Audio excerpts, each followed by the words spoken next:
on red side against Mad Team is really good. Because Mad Team, they're not very good at drafting strong laners, and KT now get a bunch of counter picks. Not only that, when they do draft strong laners, Liang and Uniboy have consistently let their team down in early game situations. Yeah, that's why don't do it.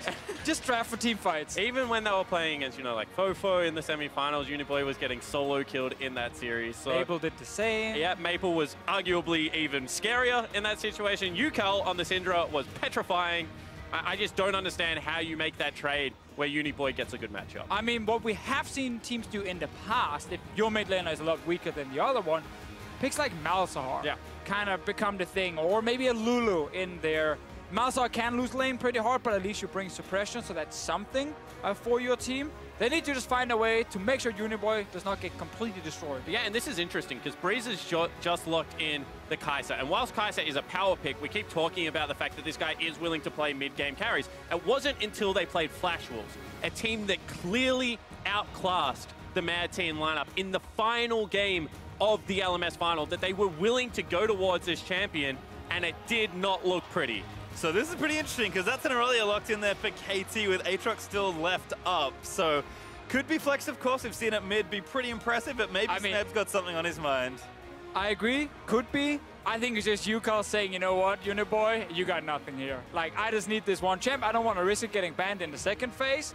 And with this pick, I can carry this game. And people were telling me, Martin, you in particular, that I had over-indexed in my Mad Team preparation, that I had sat down and watched so many of their games. I was looking for a way for them to get Uniboy out of the mid lane laning phase. Lissandra? And so much of it was actually not even priority picking his lane, was getting a good jungler for Kongyue that could just support him in that mid lane. It's such a potent area, and they're not going towards it at the moment. It makes me a little bit worried. I mean, if they go Lissandra plus early game jungler, there's good setup around mid lane. The other strategy for them in the past have been banning a lot of mid laners, but they didn't go for it. This time, only the Akali was banned away, and that's almost more of a top lane at this point. But with Irelia early locked in, I really feel like Ucal's just saying, I am so confident. If I get a carry pick in the mid lane, there's nothing you can do against me. And I wonder if we see the Taliyah or the Olaf, because there are a couple of picks left for Kongyue in that jungle position. But look at this. Rakan? They did the thing we've already seen a couple teams do, where they go Kaisa, Rakan, and they basically surrender the early laning phase, but there's already a Varus on the other side, and Leona. Exactly, what's the counter pick we have seen to Rakan? It's Leona. Mad Team, your laning phase bot lane is not going to be fun. You said draft for team fight, Martin. That's true. That's fair. You are correct. I didn't think necessarily you had to go for the Rakan here. Agree. And there's Cinder banned away from KT, so going to keep that away from Uniboy as well.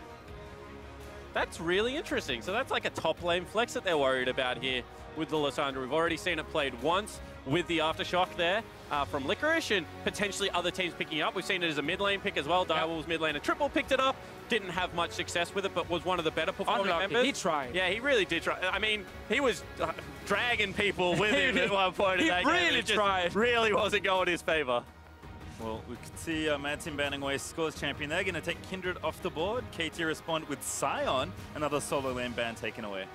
And honestly, Spawn, you already talked about the potential jungle pick. Like, Kongyue needs to just lock in something where he can be a huge carry for this team. Because right now, they don't have that bridge between the early game and the late game.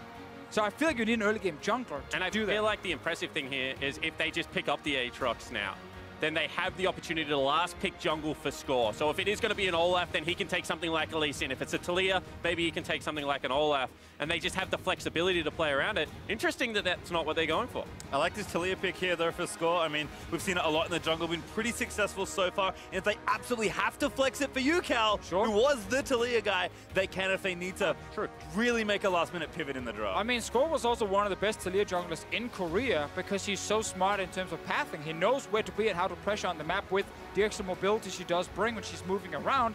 And it's one of the best early game junglers, and we just said how Kongyue needs to play an early game jungler, and he needs to be able to beat Score to get his team to the late game. And the evolution of Taliyah jungle, you know, just from this quick jungler that has good ganks to the potential to start team fights with the wall, the ability to set up chokes around turrets or throughout the jungle is something that KT also does play around well. They don't have the most obvious engage apart from throwing out a Leona ultimate, so being able to funnel Mad Team in this situation into bad situations is going to make it very easy for something like a Varus Irelia to access that backline. Well, last 2 picks here for Mad Team were Olaf for the early game jungler and the Aatrox that fell all the way to 5th pick. But KT had saved something spicy for last. There's Swain locked in.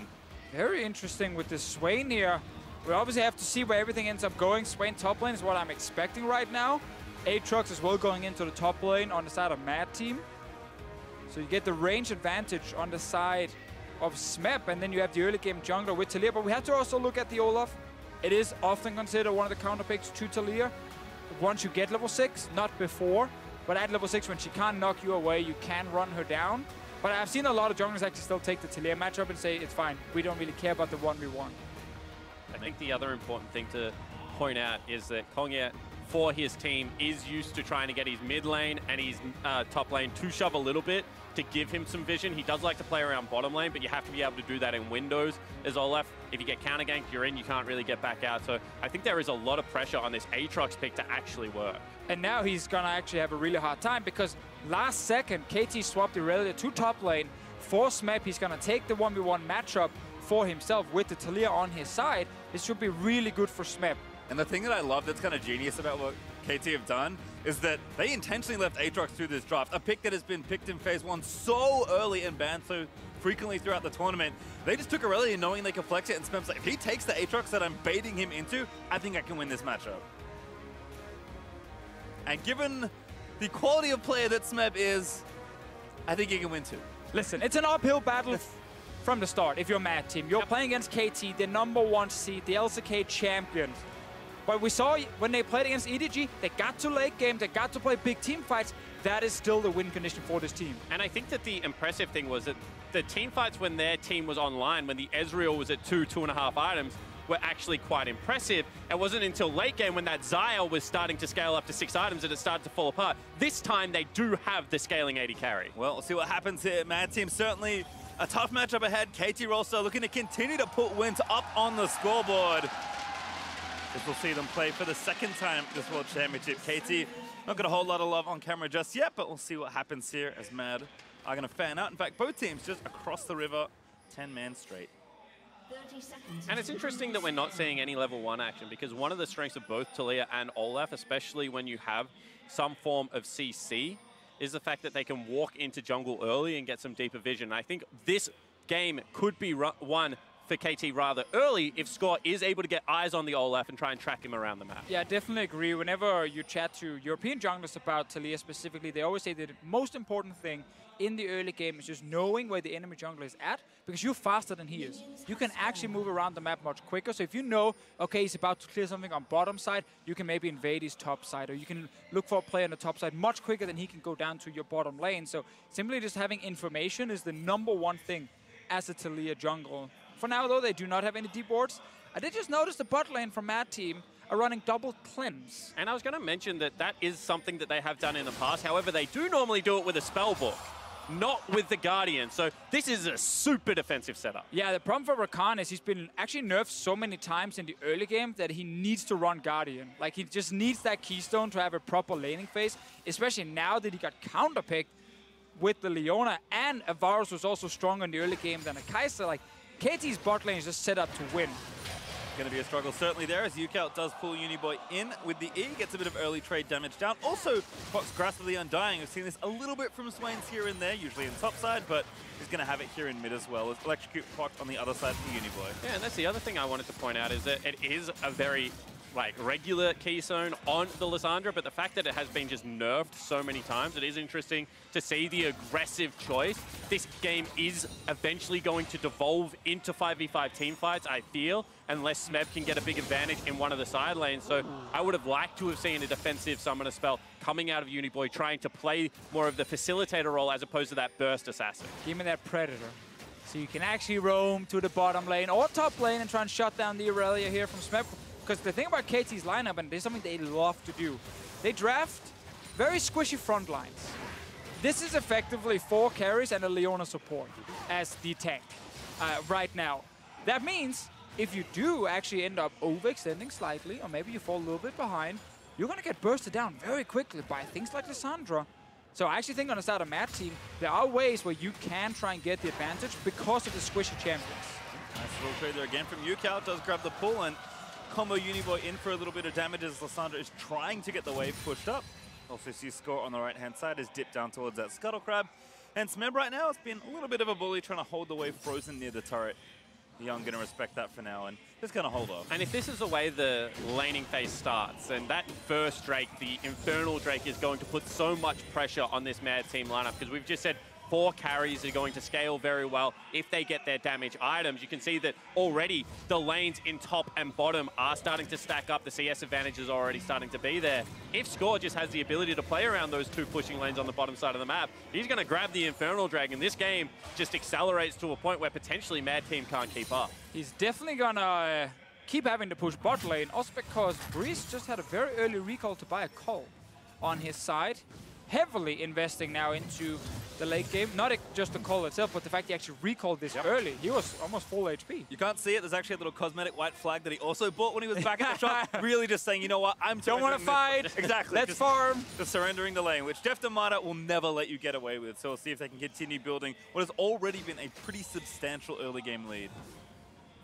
But the thing about, you know, Cole versus, let's say, Doran's Blade, these kind of items, is actually like, Cole's super early, gives you slightly more lifesteal because it's just a flat amount you get, but it doesn't give you any HP. And that's kind of the one problem, I guess, if you are Breeze and K in the bot lane, is eventually you're going to hit level 6 on the side of Mata and Deft. And that all it's on auto attacks only. It's not on, like, abilities or anything like that. Not that Doran's Blade is, but just the point that this is such a short-range AD carry. As soon as he steps up to a creep line, you have to expect that he's going to start taking some punishment. So I understand the investment. I would like to see how they now treat this, whether it is, you know, we're going to start rotating him around the wave early. That's response there actually from K, as Mata does going with that first Zenith Blade, but loses the early trade with Deft also coming back to lane now with a Vamp Scepter.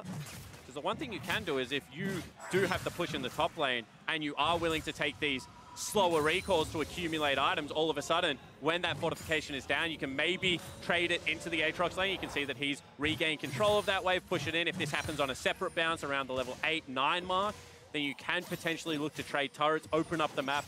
And in a 50-50 game, you know, when you have something like a Kaisa in the bottom lane, you are happy to just trade gold. As long as you're going even, Kaisa should eventually get ahead, should be able to out-team fight. Certainly the plan there for Mad as they try and weather some of the early game storm. As you can see, Ucal is going to return back to lane, actually has just some early defensive components here. As Uniboy maybe also taking a recall. Not yet though, but that revolver does signal that maybe Proto Belt, something we've seen from Lissandra a lot historically, but kind of depending on how the players are feeling a lot of the time. Kongyue though, back down towards the bot side. He's going to, again, make sure that Score isn't quite in the area. As we can see though, he's about to sneak into this bot side and try and give this KT bot lane their first blood. Gotta remember the double cleanse. They should not be able to just die straight away. He will also sneak into the next brush here with the big wave. We do have Olaf on bottom side. He is level 6 now, been doing Crux twice now. Something we see actually from all the Olaf players now. They just really value getting down to do that camp for the massive amount of experience. But Spawn earlier, you mentioned the Infernal Drake. Pretty set up for now. We'll take some damage though. Yeah, and this is one thing that you do have to appreciate is the fact that Mad said, you know what, we don't have to push in the mid lane, we don't have to push bottom lane. If we fight at this stage, we're probably going to be burning teleports to get behind them. There's no real wards to be able to do that. They do just have to let it go. Infernal Drake is one of those things when teams start pinging it at an early game. It doesn't really do all that much until you have 2.5 items. It isn't a big deal now, but it does continue to put that clock on Mad Team, who we already don't think maybe have that late game execution. Yeah, and you get it for free. Yeah. Like, you didn't actually trade it for anything. You didn't really lose a whole lot. Maybe 3 minions bot lane, and that was about it. Hey, red buff. They're both red. That's true. You lose your red buff now. I mean, I think I've cast 2 different 4-minute Drakes from Olaf already, so kind of denying that option is nice from KT as well, but at least the steal here, as you mentioned, happy to trade something around the map. There's a little bit of pressure on Smeb as well, knowing, okay, my jungler was bot side. They saw the Drake go down, so their jungler should be top side. He is just stepping away from the turret. Ooh, he's going to get smack daddy there. Smeb though just kind of dancing back to the wave with that Tiamat, should be able to clear it pretty nicely, and Score is behind him in the lane just in case any shenanigans And arise. that's both junglers so far, you know, Mad and KT, just shadowing the lane that had a big creep wave stacking into it. Not only is it bad to die first, it's also pretty bad if you lose the creep wave. Looks like some aggression top lane. Don't land. Smeb though backing with the Blade Surge. Pops the Vanguard's Edge. His score, as that could be trouble already for Liang. Pops the wall down and needs to live, is now going to resurrect, has the flash ready to go, but Taliyah is going to be able to line it up. Runs forward, Smeb looking for the first. He dodges the W, and Liang, he's out! Score! Okay, not that out. Score going to ride in, look to dive the turret, and that knock-up if it hit may have been the kill, but instead it's first blood for Score. Yeah, no reaction from Uniboy, even with TP in the mid lane. He could have just used it to the turret and gotten a kill against Score, but he recalled instead. No movement whatsoever. 2 versus 1 top side. First blood KT. But still, the fact that they were able to navigate it so well, they get 2 summoner spells out there. Probably the best trade you can hope once you're that far up the lane with no real way to retreat. So I do like what the top laner of Mad Team showed there. This is an interesting invade, however, because as we mentioned, Taliyah is quick around the map, already here to try and repel it. See, Kongyue going to try and steal this away, but looks like with mid lane currently getting pushed in, that will be enough to give Olaf that steal. He's 4-buffed him second clear. Yeah, that's very good. true. Score took first blood instead. We get what starts as a 1v1 top side, obviously very hard for Aatrox the moment Score shows up. And while Score slightly angles the Q, you know, towards the original position and not actually where Liang could go to. And this is what you're talking about. When Uniboy backed away here, I come thought on, a teleport was going to be guy. channeled and try and at least return the kill, because there is no real way for Score to get back out from underneath that turret. Because you're 100% getting the kill on the way out. Because the Score can only kind of hide between your 2 turrets. You will kill him. And you're not even using your TP back to lane. So we have to see if he's saving it for potential play maybe on bottom side. Like, that's kind of what we're looking at. You do have Kaisa, Rakan. They are level 6, so Rakan Engage is available against something like a Varus.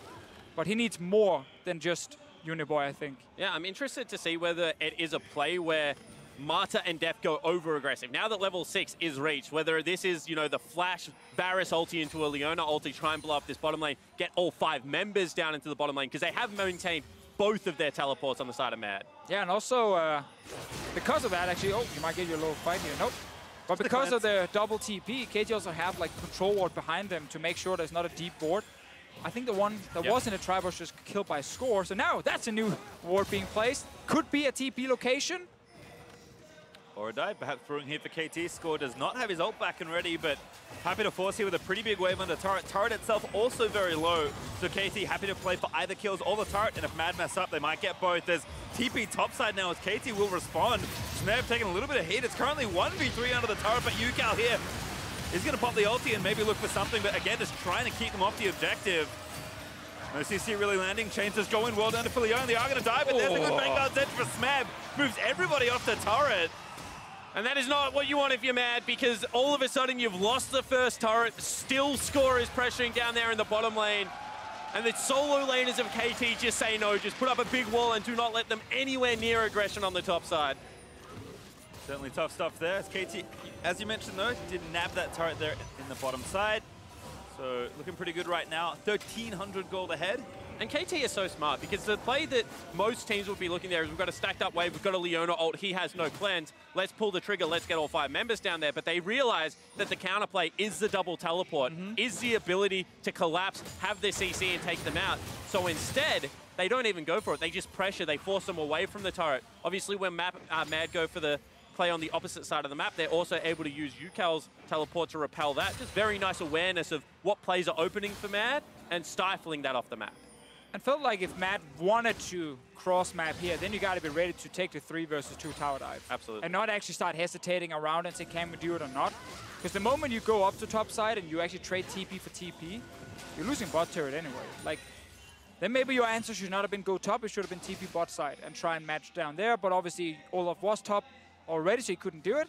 Sadly for Mad Team, they're trying to win top side, but it's just not been working for them. And now it's going to be a lot harder because KT have swapped their dual lane to top side, although maybe Score going to get caught out here. Protobelt in, Lissandra all good, there's the recombo. Might be enough to pick up Score, it is as Kongyue gets it. Uniboy also low, KT are going to get a trade kill as Marta, he's able to pick it up. Now getting chased down by the Olaf as Ucal slays K. And Smeb rising at the last second as Deft able to grab the next kill onto Olaf. Aatrox diving back in, but Ucal nabs the double and KT collapse beautifully. This is why everyone is terrified of KT. You think you have the pro proactive play, and they close their door again. Every single time Mad look for it, they just outplay them. And now they'll look for another turret. They're just so fast. They see the fight, they react instantly, and then we know mechanically they can execute all these different skirmishes.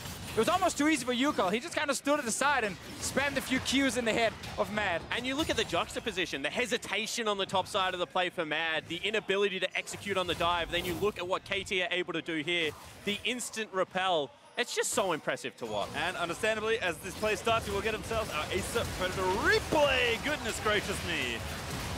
I like just the initial engage on the score makes sense, like we can kill him. But then you look at Deft already moving from top, while we have Breeze staying to kill the wave. So you're always going to get outnumbered, and you're obviously going to lose one or two players pretty quickly. Mata, in the end, even stays alive. Now it's looking really rough. We said, get to late game. Olaf was supposed to be that bridge from the early game to the late game, but he's not really found any early success. And now you have Ucal, who, by the way, against TL was already insane. Yep. He just picked up 2 kills on the swing.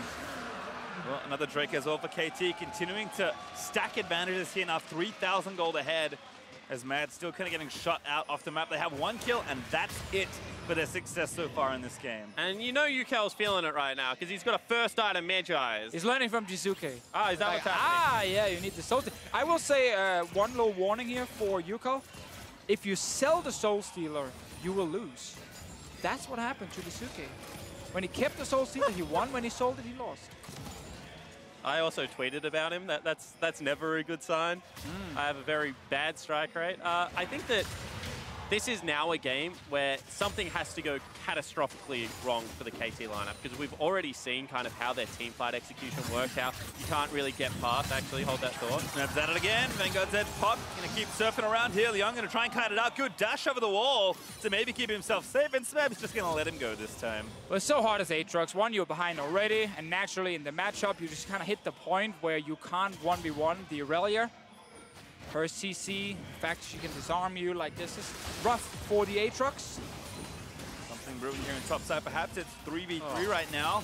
That turret just getting chunked out. Now this early power Varus Deft did not go Rageblade first. Went Blade of the Ruin King into Pickaxe for a lot of early strength, and KT taking 2 turrets already. And you've done the right thing. You've rotated your jungler over. You're just looking to repel. You're not looking for the fight. But unfortunately, Deft doesn't really care. Just sits there, prioritizes the right objective. Ucal already moving.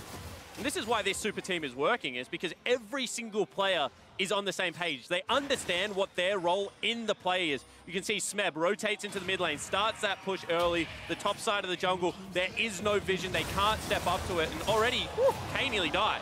Score almost got himself a kill. But Rakan will get out today. It feels bad when you are sitting on Moby boots and your upgraded coin, and that's it. And the enemy team is already on 1 item, almost 2 on the other side. You're gonna die very quickly here as a Rakan. It feels like Mad Team, they have like 1 fight left where they must get a couple of kills and then a tower or 2 to get back in this game. Otherwise, KT will just keep taking everything. And there's the Rift Held over for KT as well. Usually this is the thing that gives you either your first outer turret or the one you're missing. KT instead have the luxury of using it on a tier 2. And the problem is that some of their plays are going to have to come from deep teleports. But you have a look at the vision right now that KT's been able to maintain. There is no vision in KT's jungle. There is no ward past river that you can look to go towards to get maybe a cheeky flank onto someone like Deft, blow him up and try and equalize a team fight, which means that the creativity has to be insane for something to work. They got the ward now when KT pushes for the tier 2 mid turret. Right behind them, ward is just here, bottom of the screen. Sadly, Mata might spot it now. And the thing is that Deft even just reads the play. He just says, you know what, I am so far up in items, I'm not going to lose a straight damage per second race regardless. My top side of the map is so far behind. I probably am where the play is, so I'm just going to buy the QSS. I'm going to try and nullify some of that. That's actually one of the worst feelings in League of Legends. When you know you're behind and you see the other people can start building defensive items, so there's even less of a chance you can actually kill them, and they will still deal more damage than you deal. Well, certainly, again, luxuries that KT are afforded for the advantage they have built on about 5,000 gold ahead as they're fading down towards this right-hand side. score. With that Rift Tower, maybe you wanted to get something started, and Marta leading the charge. And it's the simple things in League of Legends that make me happy, Pastry. It's going to be the Dragon as the next major objective. So Smeb, as he has no teleport right now, plays on the objective. Ucal has the flexibility to be able to go to the top side of the map, play with the teleport there. It is going to be matched, but they've already been winning their isolated lane. They push in as a unit, get secure wards around a pushing bottom lane. This is just KT, like, slowly but surely taking over quadrants of the map. But now you do have the chance of a TP flank. There's a couple of wards behind KT that they did manage to spot. They were placed like out in the middle of the jungle. You have TP ready for Uniboy. They're still pushing here with the Rift Herald. If you're gonna do it, it should be now. Yeah, you got to do it before you perhaps lose this inhibitor turret as KT see it will actually peter out. They took the tier 2. They'll get the charge on the inhibitor turret, but no need to do much else. They are going to rotate to Ucal here in mid lane, who's done some damage to that turret already. Uniboy does not take the first claw. Mad again. Have to start defending at some point, but Marta finds the first blade. There's into the solar flare, the CC chain, enough to kill Liang with World Ender available. And the problem is you go for the play, it's uncoordinated, it's not on the same page, it just looks sloppy. And we were saying this about TL versus KT. They just didn't make a play. They never really tried to get the game back on their style. But I just think that KT at the moment plays such high pressure League of Legends that whilst you're in the game, you just don't feel like you have that window to execute. That is the problem for Mad Team. We already said in the pick and ban phase, in terms of early laners or early game and how good your laners are, they are completely outmatched against KT. We saw that as well, how a bunch of their lanes just fell behind. Uniboy did keep up in farm, but didn't actually manage to have any impact on the map.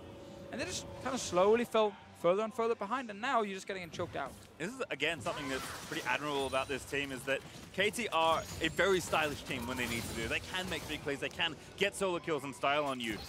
Other than that, they just play really solid League of Legends and are able to beat you on the map as well. So it's kind of pick your poison, I feel like, when you play against KT. They're always ready to beat you no matter which strategy you choose. Yeah, I mean, that is a nice change for KT, especially this split. Like, they're no longer the team who will always win the first 25 minutes and then randomly throw once we get to the late game, which just kept happening in the LCK. Like, they've really made sure they are much more consistent now. They can play all phases of the game, and that's why they're so scary.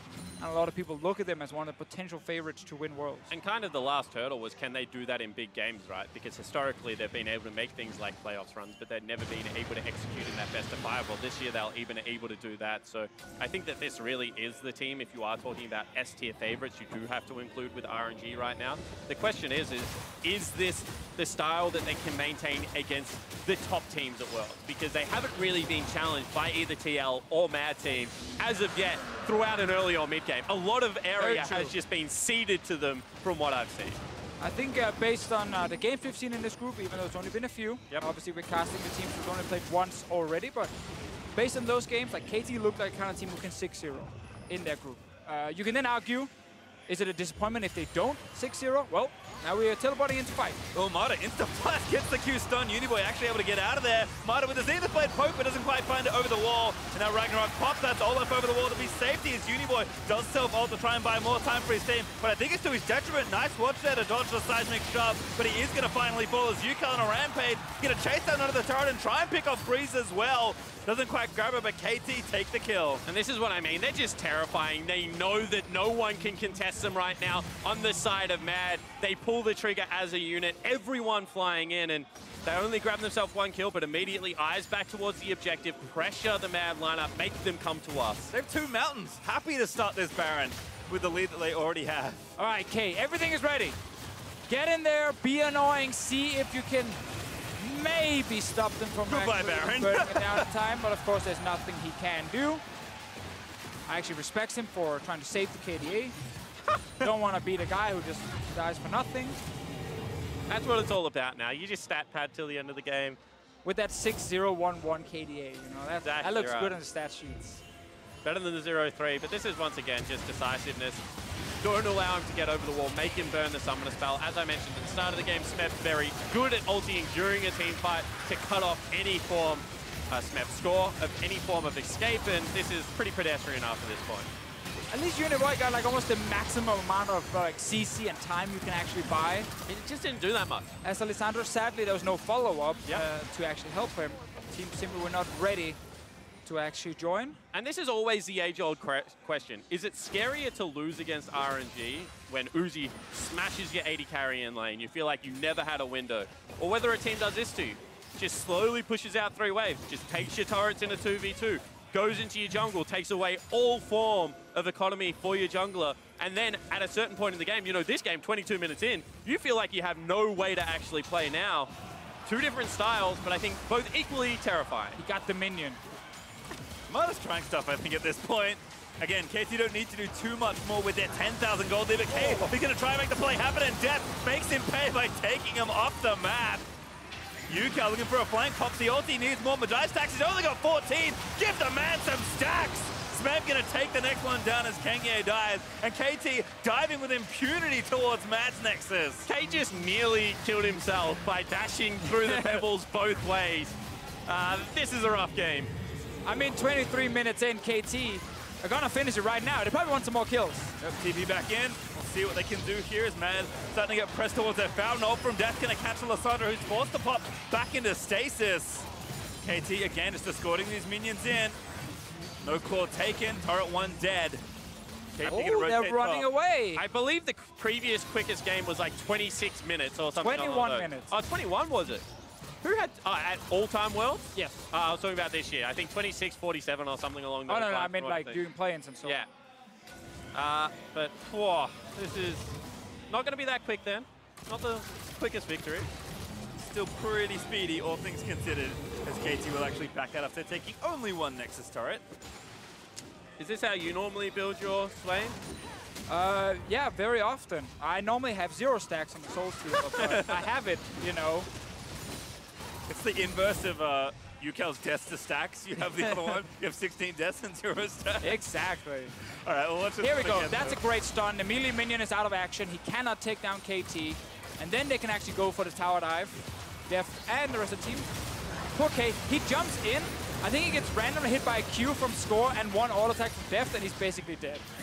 He also took about 5 of those pebbles just in the middle of the fight for I mean, for a reason. He tried to get the initiation his team needed, but the problem is you're just so far behind at this stage. League of Legends isn't one of those games that even though, you know, the game is scoreboard in their favor, it's still neutral. It's a game that gets harder to win as you fall behind. And I think that this game is a perfect example of how hard a game can get to climb back into. It's like a football game where when you fall behind, you have to take a guy out of the field. And then yeah, or the field starts tilting or something, tilting right? towards you. Your goal suddenly gets bigger and bigger. Theirs gets smaller and smaller. You're like, I don't know, I feel like it's pretty hard to win now. All right, well, KT just trying to put the finishing touches on this game. Don't have Baron anymore, but don't need to worry too much else otherwise, as Ucal, again, with 16 stacks, a Rod of Ages almost fully stacked, and a Death Cap already finished. And he needs 25, like, before he can That's why they didn't end the game. Win this game here. I want to see him. Preferably a pentakill as well for Ucal. He's played really well so far, both against TL and in this game here. And Mata as well on Leona. We've seen the Leona pick quite a few times. It's not always been that successful for this game. Ooh, Uniboy gonna try and hit Deft. That should grab the shutdown. Able to run it in. Maybe Mad finally found the fight they needed. Instead, Smeb dives onto the backside, and KT is just too little, too late for the squad. As KT gonna take down the last kill, grab the ace, and polish off the game. And Ucal, he got his 25 stacks in the end. They get to win the game as well. KT waltz in and finish off the Nexus. A dominant second game here. Looking again to win every single game through groups. The Korean hope. KT, the only team actually picking up wins. I mean, it's a pretty good last hope. To be perfectly frank with the situation, KT right now look like a monster. They only gave up 2 kills in that game. They built themselves a 15,000 gold lead in 26 minutes of League of Legends. And across the board, really standout performances from everyone. Yeah, pretty much perfect on their side. And we mentioned this during the game before as well. Like, Mad Team are just not, their playstyle is not suited to beat a team like KT. It's too slow, it's too focused on trying to get to the late game. You don't want to risk too many things, and we've seen other teams doing Worlds now have success when they said, you know what, we don't want to play slow. We want to try and take the 50-50s. We want to go for big aggressive plays. That's not what Mad Team likes to do. So when they play a team like KT, they sadly end up looking like they're doing nothing. Yeah, and unfortunately for Mad Team, this is a team that has kind of had regional success through playing the map and having pressure in certain areas. And when you get outclassed in every role in that game, which is exactly what happened, then you cannot play to your style. You're also not good enough at the 50-50 style that we're talking to. So they're trying to stick to their guns. They are trying to play what made them successful. But unfortunately, in this situation, it's just not going to work. Always going to be tough against an opponent of that quality. But to get more thoughts on KT's win, let's send it over to the State Farm analyst desk. Thank you very much. PastryTime. KT moving to 2-0 while the rest of the Korean region sits at 0-4. So great performance out of them and exactly what you would expect to see out of a team that is considered to be one of the tournament favorites. But I want to identify why it is that this Korean team is finding success where the other two are not. And to me, it all comes from their jungler's score. Based on how he's applying pressure in the early game is really what has impressed me. And if we just kind of look at how they choose to draft, something that we often see from KT is they don't like a front line. We heard the casters talking a little bit about it, where they don't often like a tank. They like to have carry positions everywhere. But they also have one lane of serious pressure. And in this instance, their top side of the map was the weaker area of the map. And there was the risk of a top lane dive coming out from the side of Mad, but Score was there to predict. He was there setting up for the potential counter. When he sees an opportunity to punish, he then goes for it. And it can be really hard to really respect a lot of what Score is doing. You know, it's not the flashiest play you've ever seen. He's not a carnivorous jungle that's constantly in the other jungler's face, killing people, repeatedly finding these solo kills. It's the more cerebral LCK style, and this is why he is so revered in that region, about how he creates the safety nets, how he's exactly where he needs to be to respond to the pressure that his superstar laners are creating, and how he just unlocks them to play their best. Yeah, exactly that. And I've just been really impressed with what Score is able to do in the early game, and the fact that he then opened up the bot lane, as you were talking about, and the fact that he just generates so much of the early leads to allow these stars to really step up is kind of what impresses me so much, because then you get to see the true carry potential of this KT roster. And I actually think this is KT's final form, particularly because when Smeb was about to be threatened with the dive, which he was threatened with the dive 3 times that game, it's why Score was there for the counter gang. They knew it was a possibility to come, and then when they saw that it wasn't, executed on the kill. Smeb backed up. And that's a very different look from the best of 5 across from Griven when Smeb was solo dying across some sword in a lane. It's no longer this hubris that weighs them down. See, what I find very interesting in this discussion is that, you know, a lot of teams can identify, hey, where are we strong? And we can play towards that. What was interesting about what you said there, VODS, was Score also identifies where he's weak or where they're weak, KT, and uses it as an advantage. Yeah. As opposed to just conceding it. And that's one of the things I think many pro players often don't always do. Oh, and yes. Like it's you identify your win conditions, but you're also identifying your opponent's win conditions. And something that I was told not too long ago is sometimes when the enemy has very specific win conditions, your win conditions go out the window because your whole goal is to stop them getting to theirs. And I think that what Score does very well is, okay, they have an Aatrox. They want to try and get this top side of the map ahead. They may even have Lissandra roam up top. Let's get a Swain in. Let's neutralize the Lissandra, and then let's just hang around topside in the early game in the event that it happens, and you'll see that every time a huge wave was stacking up, he was there, because he's like, that's your win condition. If you get Aatrox ahead, we're in trouble. And he mitigated it, he neutralized it, and that's how they were able to find that out. I do have to jump in to award MasterCard Player of the Game to Mata, because while we talk about the top side of the map maybe being weak in the Irelia versus Aatrox matchup, it was the bot side for KT that really had the pressure game. World champion, this guy's the complete package. He's had such a long career, and he has been close to the top of it for majority of that career, taking home the world championship, now putting together this superstar KT squad and being that captain and shot caller. All right, well, to help us further identify why it is that KT is so strong, we're going to toss it over to Jaff for a bit more breakdown. Thank you very much, guys. And as well as mitigating disadvantages, KT Rolster, I thought, did an amazing job at capitalizing on their advantages, because when you look at the draft, it was mostly about the shoving bottom lane as the winning point. And I have 3 particular plays where they get huge advantages just off of having the shoving bot lane. It was pretty amazing. It was like watching a strategy game. So here they stack a big wave, they get Score to threaten, and the only option that Mad Team has is to defend against the dive, because that's the most pertinent threat. But because it takes so long to clear these minions, they can go get an Infernal Drake, which is uncontestable. Even if Mad Team had decided not to last hit the minions, they wouldn't have made it in time for the dragon. So that was the first play where they get the advantage. You come back to the second play, and again, they slowly stack up a more than one large minion wave. It's about 10 minions at this turret, and then they roam Ucal down. So Mad Team has a choice here. They either completely abandon the turret and give it away. They actually try to make an unconventional play and teleport top lane. Of course, KT is there to respond. They defend the 2-3 dive and get a 1-for-0 turret trade. Again, because they had a pushing duo lane. Now with the turrets down, they get first shot at the top turret. Again, a 10 minion plus stack in the top lane. That's when Score knows he's actually free to move into the river. And even though Mad Team do kill him, because they didn't have the shove. Look where Deft is versus where Breeze is. The shoving bot lane gives them a numbers advantage in the river, and they again get a huge advantage. So those 3 instances of playing around their shoving bot lane transition themselves into a 6,000 gold lead. And the ability to take one small advantage, like a shoving bottom lane, and turn it into such a huge lead, in my opinion, is one of the things that makes KT in the conversation for the best team in the world. After this performance, we will be stepping away and coming back with Team Liquid against EDG, the other 2 teams in this group, to see who can pull away. See you then.